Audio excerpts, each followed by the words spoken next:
Selamat sore, saudara-saudara sekalian. Pada hari ini, hari Kamis, tanggal 30 Juli 2026, kami dari Advokat Siwa5 Maluku, saya Roni Sapuleti, Ketua Umum, dan didampingi oleh Dr. Idris Sahua sebagai Sekjen, kemudian Pak Abu Refra sebagai Wakil Ketua Umum, dan rekan-rekan dari Advokat Siwa5 Maluku lainnya. Kami mendatangi Polda Metro Jaya terkait dengan penanganan kasus dan atau perkara yang dialami atau terjadi pada tanggal 26 Juli yang lalu, hari Minggu, di seputaran Tambak dan Matraman.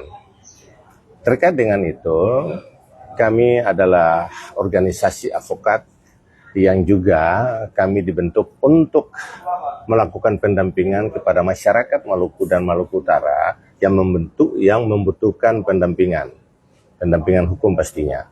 Nah, terkait dengan itu ada 4 adik-adik kami itu ditahan di Polda Metro Jaya terkait dengan dugaan pengerusakan gerobak. Namun ketika kami mendengar cerita daripada mereka dan kami konfirmasi langsung kepada penyidik bahwa ada pemicu utama terkait dengan kejadian itu. Apa pemicu utamanya? Bahwa ketika ini 2 adik ini datang, mereka beli rokok, kemudian yang satu, karena ini motor ini kan motor racing. Motor racing itu tidak bisa, gasnya itu rendah, kalau rendah mesinnya mati. Jadi yang satu yang duduk, yang dibonceng itu dia mainkan itu mesin. Untuk apa? Untuk mesin motor jangan mati. Tapi ditegur oleh pembeli nasi uduk. Ya, pembeli nasi uduk. Kemudian adik-adik kami ini meminta maaf. Memohon maaf. Memohon maaf, permintaan maaf itu sampai 3 kali. Namun yang ketiga kali itu dia bahkan diancam dengan pisau lipat yang sudah disiapkan oleh pembeli nasi uduk yang berada di lokasi itu. Nah, kemudian dalam keadaan takut, itu juga disertai juga dengan pemukulan di kepala daripada ade ini. Nah, ketika mereka diancam dengan pisau itu, dan adik-adik ini kan takut, mereka kembali ke TKP yang kejadian sebenarnya. Kemudian datanglah beberapa saudara yang lain, termasuk ada juga saudara perempuannya datang untuk meminta maaf kembali atas kejadian itu. Nah, namun karena datang yang pelaku itu pengancam dengan pisau lipat itu sudah tidak ada di tempat di lokasi, sehingga mungkin dengan refleks ya adik-adik itu juga sedikit marah, kemudian mereka melakukan pengerusakan ringan terhadap gerobak. Untuk apa? Mau menanyakan, memastikan bahwa pelaku yang ngancam itu di mana. Nah itu. Kemudian adik-adik ini kan kembali. Nah, kami ingin proses terkait dengan masalah perkara ini kan harus dilakukan secara jernih, transparan, ya, dan profesional bagi para penyidik, para aparat kepolisian khususnya di Polda Metro Jaya.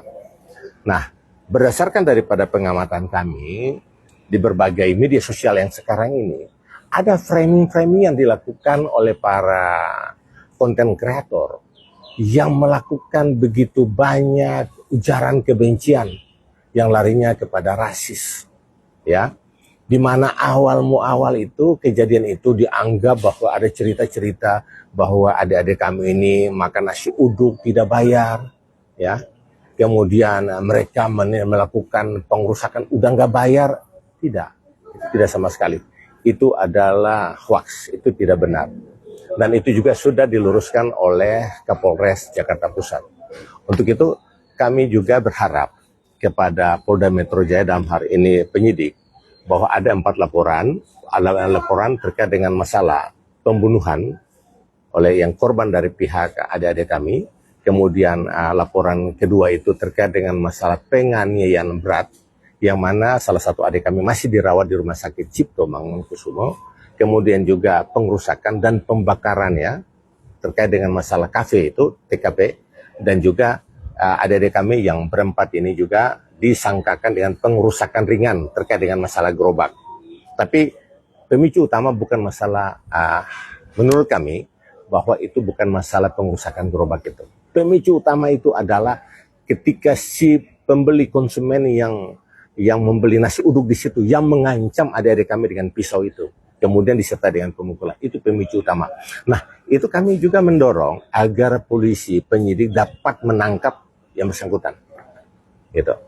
Nah, terkait dengan masalah konten-konten kreator, nah kami meminta dengan sangat, polisi harus mencegah mereka, harus meminta pertanggungjawaban mereka dengan memberikan framing-framing yang sudah melakukan ujaran kebencian, ya, melakukan narasi-narasi rasis, ya, yang tidak benar, ya. Seakan-akan kami Indonesia Timur ini adalah sampah, kami Indonesia Timur ini adalah pelaku-pelaku kejahatan.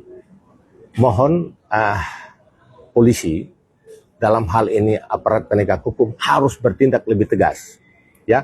Tidak boleh terhenti dengan permohonan maaf, harus juga disertai dengan proses hukum, ya. Kami berharap juga, ini catatan-catatan kami yang sudah kami sampaikan, bahwa negara harus hadir, ya, harus hadir dan menjamin keselamatan setiap warga negaranya. Untuk warga negara tanpa membedakan suku, agama, ras maupun golongan. Setiap tindakan rasisme, ujaran kebencian dan provokasi yang berpotensi memecah persatuan bangsa harus ditangani secara cepat, cermat, tegas, dan adil sesuai dengan ketentuan hukum yang berlaku. Itu harapan kami. Kehadiran negara melalui penegakan hukum yang profesional maupun wujud nyata perlindungan terhadap hak asasi manusia, pemeliharaan itu memelihara ketertiban umum. Untuk apa? Supaya mencegah yang namanya terjadi konflik atau kerusuhan antar daerah demi tetap tegaknya persatuan dan kesatuan negara kesatuan Republik Indonesia. Polisi dalam hal ini negara harus hadir untuk itu. Ya, jangan seakan-akan kami Indonesia Timur ini kami adalah menjadi beban pemerintah sehingga kami juga dirasisme, ya, dianggap kami ini sampah, ya, kami Indonesia Timur ini adalah suka melakukan keonaran. Oh, tidak, negara harus hadir untuk itu. Kalau memang tidak bisa sama sekali, kami sangat apresiasi dan sebenarnya kami juga ya menerima tawaran baik dari Presiden Prabowo, ya toh. Kalau memang kami ini menjadi beban, kami ini juga ya tidak bermanfaat bagi negara, biarkan Indonesia Timur ini biar kami sendiri gitu. Biar kami sendiri Indonesia Timur. Ya, kenapa? Ini kan semuanya kan demi untuk keadilan. Ya, keadilan. Ingat, tanpa Maluku, tanpa Indonesia bagian timur secara keseluruhan bukan Indonesia. Tapi kalau seandainya negara ini ya membiarkan sehingga mereka ini melakukan dugaan-dugaan penghinaan, rasisme ini bias kemana-mana, ya biarkan kami sendiri Indonesia bagian timur. Terima kasih, semoga ini juga menjadi pembelajaran untuk kita semua, kita saling menguatkan dan hukum harus ditegakkan. Saya paling satu hal yang penting tadi sebagaimana disampaikan Ketua Umum tadi, dari kronologis cerita tadi kan dari itu kami sudah konfirmasi langsung ke penyidiknya. Itu kan kalau dicermati kan memang ada pemicu utamanya tadi, ya, ada orang beli nasi uduk yang yang menodong kemudian memukul salah satu adik tadi kan, yang itu kemudian menjadi pemicu sampai terjadinya bentrok gitu. Nah, karena itu memang kami berharap pihak kepolisian harus bisa juga mencari tahu dan bila perlu menangkap, memproses hukum yang bersangkutan, ya, orang yang menjadi pemicu sehingga terjadinya kasus ini. Terus yang kemudian yang kedua berkaitan dengan saat ini kan di medsos kan banyak sekali, ya, ramai konten-konten yang memuat ujaran kebencian dan banyak sekali berita hoax yang dampaknya juga sudah menimbulkan kontra konten, ya. Dan ini kalau menurut pengamatan kami tidak sehat, tidak bagus, dan kalau tidak ditangani secara baik, secara serius, dikhawatirkan bisa punya ekses negatif yang kita tidak sama-sama inginkan. Karena itu kami juga minta pihak kepolisian, kan di kepolisian itu kan ada cyber, ya, ada unit cyber, mesti konsen juga, ya, terhadap orang-orang yang membuat konten-konten yang dipandang itu tidak benar ya, mengandung ujaran kebencian. Jadi itu kira-kira tambahan dari saya seperti itu. Mungkin dari Pak Waketum silakan kalau ada tambahan. Terima kasih.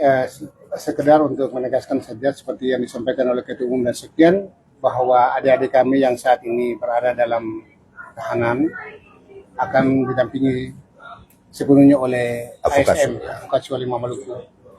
Yang kedua, konten-konten yang sifatnya rasis kami akan mempelajari, dan kemudian yang sifatnya aduan kami akan lapor seluruh elemen masyarakat Maluku dan NTT Indonesia Timur, semuanya akan melakukan laporan terhadap mereka-mereka yang mengkampanyekan ideologi rasisme. Terima kasih.